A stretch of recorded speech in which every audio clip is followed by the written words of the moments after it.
Hey, this is Sasha. Thanks for joining me in this week's video. If you're joining us on podcast, feel free to check out our YouTube channel where we're going to go into a little diagram here in this episode. So with that being said, today we're going to talk about how to have less stress when it comes to your money and personal finances. So stay tuned. I'm going to share with you this visual diagram that should help you out.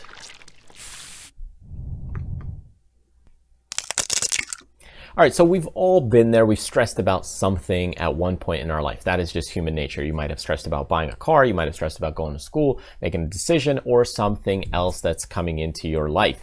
And that's the thing. That's the big picture when it comes to stress, is that something's coming into your life, some kind of change is happening, and that's typically why we are stressed out. Now, before we keep going, I do want to go ahead and remind you to check out MyLittleNestEgg.com. There's a lot of great getting started pages and freebies to help you out with these kinds of things, checklists, and much more. Now, if you've got a lot of stress in your life, it's probably from an external source. So what I want to do is share with you a visual diagram that may help you out when it comes to quantifying and visualizing the psychology of stress from, let's say, personal financial situations. And if you kind of see it and understand this diagram, then maybe you'll stress out a little bit less or make some tweaks and changes to go ahead and improve your life to reduce those stress levels. Okay, so here we are on the glass board, and what I want to share with you is this little visual representation. It's a simple circle. Now, this little circle, it represents kind of you and your boundary. So here's our boundary,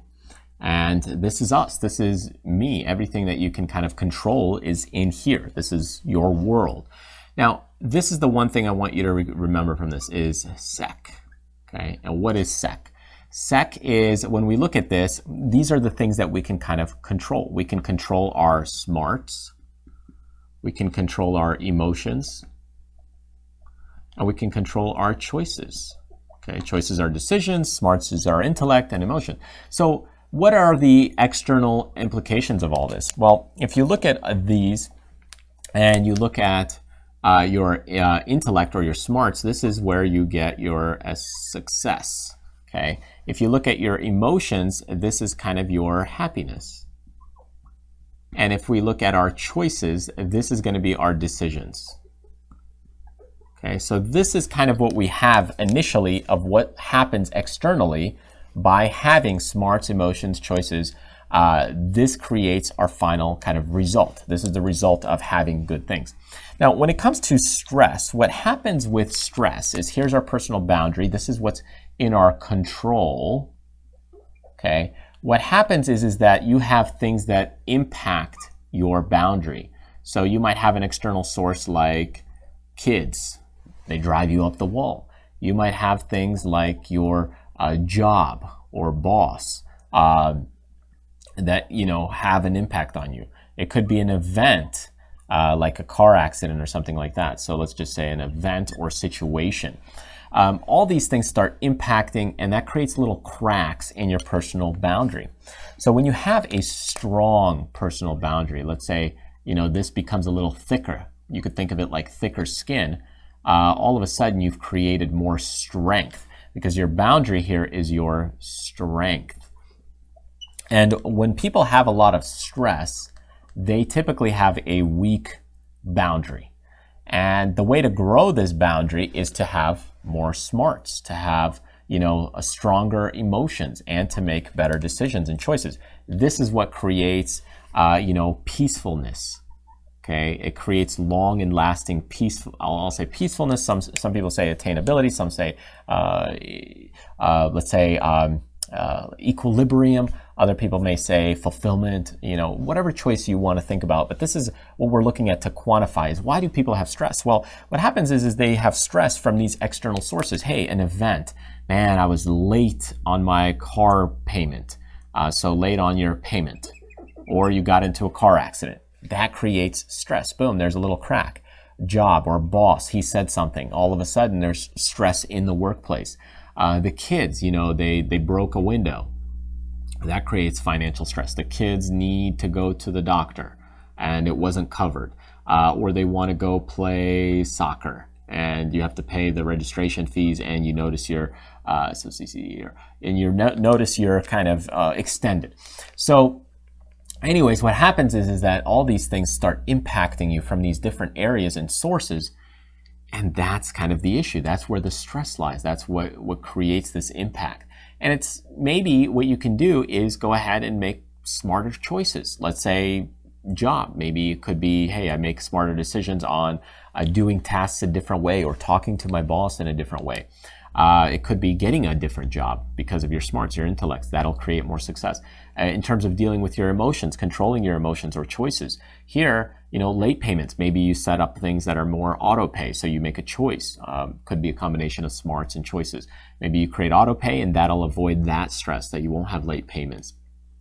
So all of these things will strengthen this boundary, and you have this resources here that continue to grow, right? So you might have mom and dad, which help cushion kind of the boundary.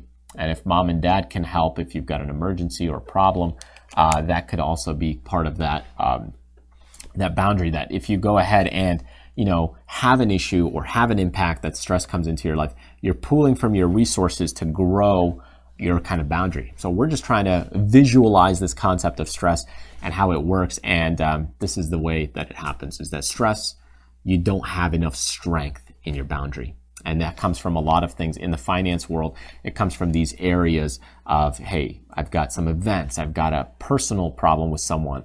I've got maybe a situation with the kids or a payment that needs to be due. So if you remember SEC, hey, I need to have some smarts, intelligence, work on your intelligence, work on investing in you, courses, books, studying, understanding how things work, how to operate, so you can make better decisions. Work on your emotions. Don't get wild one way or the other. If an event situation comes up, you got to still make smart decisions. Don't make them based on your emotions, because that, having good, clear-cut emotions, will lead to happiness and make the right choices. This is your decision process. This will, move you in a certain way. Is it going to move you in this path, or is it going to move you in this path, or maybe in that path? So every path is going to be a little different. So anyways, this is the core, I would say, if you're looking at stress. Yes, there's a ton of different techniques you could use to reduce stress, hypnotizing yourself, reading books, talking to other people. But I think those are basic surface level things.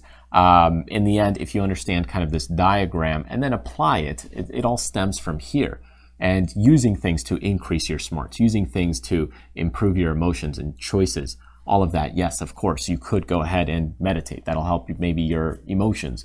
You could go ahead and read more books about investments, finances, making more money. By improving your smarts, yes, that will ramp things up.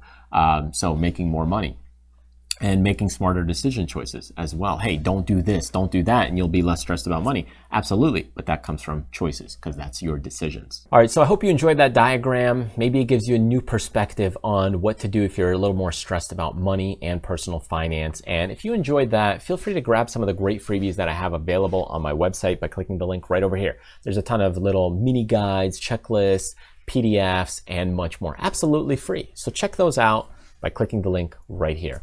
Anyways, thank you so much for joining me. Hope you also subscribe if you're brand new to the channel, or check out some of the other great videos, so that way you can stay up to date.